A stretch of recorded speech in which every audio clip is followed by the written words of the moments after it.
अल्लाहुम्मा सल्ली अला मुहम्मद व आले मुहम्मद। अस्सलामु अलैकुम। उम्मीद करती हूँ कि आप तमाम मोमिन मोमिनात खैर आफियत से होंगे। कि आज की मेरी वीडियो नए कपड़े पहनने के बारे में है, जिसके बारे में अमीरुल मोमिनीन अली इब्न अबी तालिब अलैहिस्सलाम ने फरमाया कि जब अल्लाह किसी मोमिन को नया कपड़ा पहनाए तो उसे वज़ू करके 2 रकत नमाज पढ़नी चाहिए।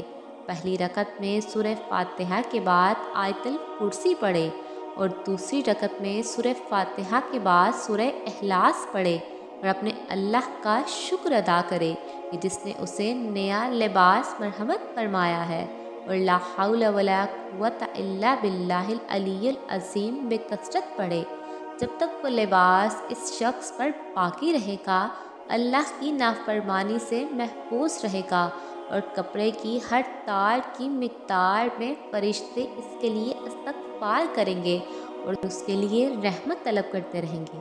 अगर आपको मेरी वीडियो पसंद आए, लाइक कमेंट एंड शेयर लाजिम करें, क्योंकि अच्छी बात बताना सदक़ाए जारिया है। जज़ाकल्लाह खैर।